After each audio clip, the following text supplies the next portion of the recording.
Hey everybody, hey, it's the champion principal. Hey, it is my day off, but I am sitting here trying to do a little work on my day off, and I said, hey, every day I want to try to give you a message. And I was listening to this brother from up north. I think he was in Newark, and he was having a good conversation about the youth and the community and things of that nature. And it just kind of like made me think of some things. He's saying some of the same things that many of us talk about all the time.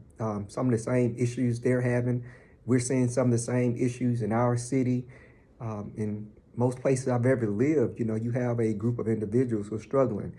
You have a group of individuals who may struggle with education, who may struggle with poverty, who may just struggle with different social issues in life. And it just makes me wonder. And you gotta be wanting the same thing, guys. It cannot just be me. It's not rocket science. It's a problem that we're having all over America. And so I just find it very interesting that we seem to be kind of clueless of how to fix many of these issues, especially when we're dealing with children. It's funny. I know when I make different posts and things, and I watch and I listen, I get people feedback, a lot of great feedback, but it just seems like we're still in this mindset of, it's not my fault. I can't be held accountable. It's not all on the parents. It's not all on the students. It's not all on the government. Who is it on? I think we got to come to a point where we figure out whose responsibility is it to raise children and to make sure that they are successful in this world. Listen what I just said. Whose responsibility is it? Because it seems like we, as the adults, we're quick to, I don't know how to word it, guys. It's like many of us are quick to say, it's not all on us as the parents, as the adults. Me as a parent, as an adult, I would never say that. It blows my mind. No, my kid is not going to be perfect. No, we don't have the perfect circumstances and perfect situation. But at the end of the day, I do believe it's on me. Now, am I going to be perfect? No. Am I going to fail him? Yes. Is he going to disappoint me? Yes. But I have to believe that it's up to me to provide a foundation for my child. That's what raising a child is. That is what it's all about. Raising up a child how they may go. I probably didn't say that right, but you know what I'm talking about. I just think we got away from the parents being accountable and responsible. And I do know many of you probably saying, well, we're doing the best we can. I agree with you. I'm doing the best I can as a parent. Some things it has shown success. Some things I failed on. But it does not take away my responsibility as a parent. We should never give our responsibility to someone else. We as parents should never give our responsibility to the school system, to the state of Alabama, to the state of Georgia. It's our responsibility. When we make a decision to have children and bring these kids into this world, we have to make sure that we understand that we are accountable and we're responsible for that child until they hit 18. We got to get this, guys. Why we got to get this? Look at the state right now of our youth. I'm not talking about the youth who got it together. Because guess what? Many of those youth are doing the right thing. I'm proud of them. They're doing well. They made it. They're going to school. They're going to work. They're doing it. But what we're talking about, this group, this subset of this group over here who just seem to cannot get it right. And that's where all the blame comes. That's where the pointing the fingers come. Those ones who are not excelling in school. Those ones who are going out there robbing and shooting and doing the things they should not be doing at a young age. That's where the finger point comes. So the question is, what's the problem? Who's responsible? Who should be accountable? And I'm just made differently. I just cannot put my accountability and responsibility on someone else. I don't understand that. So I hope some people respond. How do you do that? How do you say it's somebody else's responsibility? I get the village concept. I understand it. But how do you have in your mind to say it's up to the village to raise my child? It's up to the village to do this. It's up to the village to do that. I don't get that. Although I believe in the village concept, but how do you have that in your mind to say it's up to the village to do it? No, it's up to you to do it. It's your responsibility. That is one of the reasons, just one of the reasons we have so much chaos with raising children. We're not accepting responsibility, all responsibility. I'm talking about everybody, not one parent. I'm talking about all parents, all of us. Until we accept 100% responsibility, things are still going to be shaky. Kids are still going to make a lot of those bad decisions because they didn't have the proper guidance.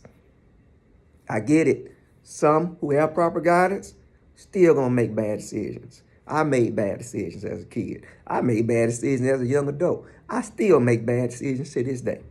I get it. But you hope that you have a strong enough foundation that your bad decisions don't tear down the whole product. You understand what I'm telling you? You might not like it, but I'm being honest with you. It is not everybody else's responsibility to raise your child. It's a wonderful thing if there are different programs out there who can assist you and help you. I get it. You know, we need those programs. We need those assistance. We need assistance or things like that. But guys, I think we're going to continue seeing this epidemic and we're going to keep seeing this crisis until we take over, until we put our foot down as parents and take over and hold ourselves accountable and responsible, until we make smarter and better decisions, until we become wiser. Yeah. Nobody make us have these kids, guys. So, I mean, you can say what you want to say. No one makes us have them. We don't have to go have them. And if you know you're not in a position to have them, don't have them. If you know that you're not ready mentally mature, you're not mature enough to raise these kids and you're not dedicated to do what you got to do, don't do it. Guys, it's simple. Don't do it. Again, I would have loved to have a whole bunch of kids. But hey, who's going to raise them? Not me. I just wasn't going to be able to do it. It's just the truth. So sometimes you have to know your limits. You have to know what's in your budget. You got to know what you're willing to do. I know I work a lot of hours, so there's no way in the world that I was going to be able to help take care of a bunch of children. I'm away taking care of somebody else's children, trying to educate them and show them the way to be successful. So sometimes you have to make wise decisions. All I'm saying, guys, it's just a mindset shift. It's a mindset shift. Most of our boys and girls who are struggling, they struggle in school. Yeah. That's why schooling is important. That's why it's good to make sure that these boys and girls get a great education. And while they're getting a great education, that's why it's important to bring mentors in. That's why it's important to have wraparound services.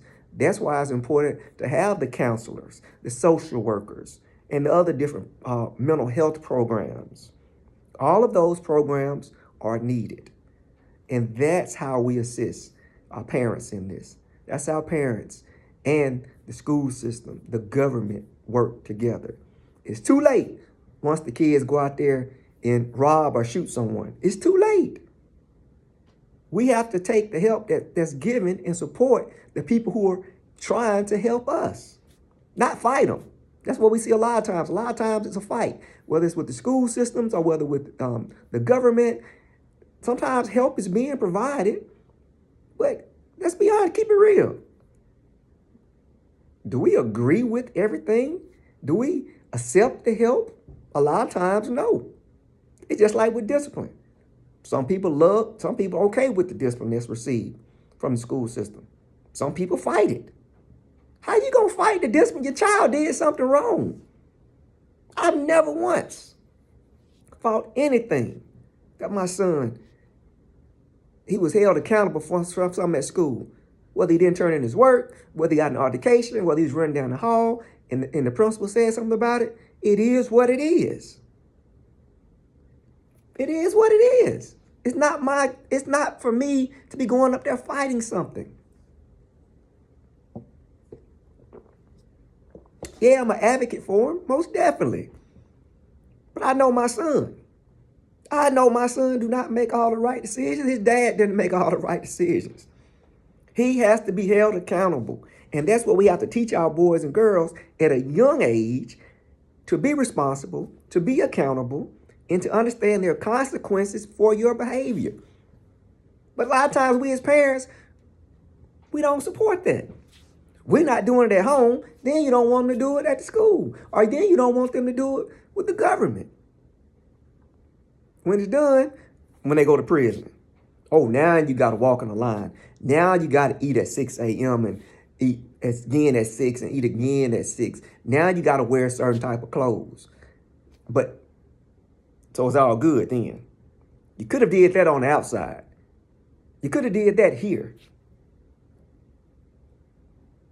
We're looking in the news and, we're seeing a bunch of shootings and violence and things like that. And it just blows my mind, guys.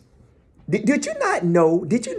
I'm not talking about anybody specific. I'm just saying in general. Because it's all over Alabama and Georgia. So those are the two areas I'm most familiar with. I see it all the time, every day. Parents, are you telling me that you did not know your son was a shooter? Did you not know that your son was a robber? Did you not see any signs at all? None. Come on now. Did you not see on Facebook when they were talking about shooting people? Did you not see the guns in their hands on Facebook? I mean, did you not see it? Did you not see him hanging out with his boys in the neighborhood? Did you not see the signs of just the gear that they have? Do you not see it? They're doing a lot of things that they shouldn't even be doing. They're doing a lot of things that grown people do. Like, in my opinion, why is a child with a grill in their mouth? A child. It's just some things. My son's not going to be allowed to come up in my house with a grill in his mouth. Because number one, where did he get it from? I didn't pay for it. No. My son, he can't even come in my house with an earring in his ear. For what? He can do all that when he become of age. He can do whatever he wants to do. He can't get no tattoo on his body. Why? That's for grown folks. That's grown folks stuff. We allow these children to do too much. My mom didn't let me do it. I couldn't have came in the house with no tattoo or earring in my ear. All this, they're individuals and creativity. They is going out making whatever decisions they want. That's the problem. They don't need to go wherever they want. They don't need to do whatever they want. They don't need to eat whatever they want. It got to be some rules and regulations and some structure in place. And that's why I talk about the men. Man, you got to come out and help these women raise these children. It matters when you speak. It matters when you talk. A lot of times, mama's so busy trying to just take care of them, pacify them, and nurture them. Daddy love them to death, but daddy mean what he say. No, you can't go. Yes, you can go. No, this is how you do it. This is how you get your hair cut. This is how you go to work every day. It matters. A child seeing their father go to work every single day, dressed a certain way, talking a certain way, paying the bills. All that stuff matters. Now, I ain't never seen my dad a day in my life. When I give Mr. McMullen credit, my stepdad, I took something from him. He did have work ethic. I remember seeing him go to work every day at that plant. I saw it. I saw him once a month sit down in the front, in front of the TV with his checkbook and write out checks for bills. I saw that as a young man. It matters. Think about that. If you've never seen your father or your dad write out checks and write out bills, and you know he was taking care of that household, how in the world are you able to have that mindset mentally to do it? It matters. We pick up everything. We pick up the things that we see, and we pick up the things that we do not see. And peer pressure is a mother. You gotta hear me? Peer pressure. Be careful. I'm fighting every day with my son's mindset, trying to be a bigger influence on him than his friends. His friends, in a lot of cases, probably are winning. But that's why every day I have to talk to him. I sit down and look at him in his face and have these conversations with him. We talk about the things that's going on in the news. We talk about the violence that's going on, the importance of making right decisions. He sure can't say he didn't know. He can't say he didn't see his dad go to work. He can't say I wasn't trying to be positive and show him the right way. And I even talked to him about the wrong way. He got the best of both worlds. We have to do a better job, guys. And, you know, this is part of the series, guys, of a fatherless generation. And I struggle so bad because we keep trying to say we're trying to figure out what's wrong with these kids. And we need to quit it, man. We really need to quit it. We know what's wrong with them. And what's wrong with them. We know what's wrong with them. These kids not crazy. We're what's wrong with them. The apple don't fall far from the tree. And I'm talking about all of us. I see some things in my son that he picked up from me that, my goodness, I pray and hope that he get on out of his system. The apple do not fall far from the tree. And then once that apple fall, we're the main ones. I'm going to say it. Free them. Free them. And you know good and well your child did wrong. You know they did wrong, but you saying free them. It's the same thing that I've seen for 18 years or more as an educator with so many people. The child do something wrong, 9 out of 10, the mom complaining, defending them, questioning me, questioning the administrators, questioning the teachers, like what the child did wasn't even important. There lies the problem. My mom never came to the school defending me. Even if I was in the right, she never did it. She never did it. But when I got to that house, she chastised me. She made sure I was held accountable. She always taught you should have never even been in this situation. Should have never even opened your mouth. Should have never even put yourself in that situation. But this is a different day and time. This is the Kodak Black generation. NBA young boy generation. See, we came from NWA generation, but at least I knew it was entertainment. I knew it wasn't real for me. It may have been real for some, but it wasn't real for me. It's just like watching TV to me. Fatherless generation. Guys, we got to do better. And it starts with our mindset. It starts with building that strong foundation.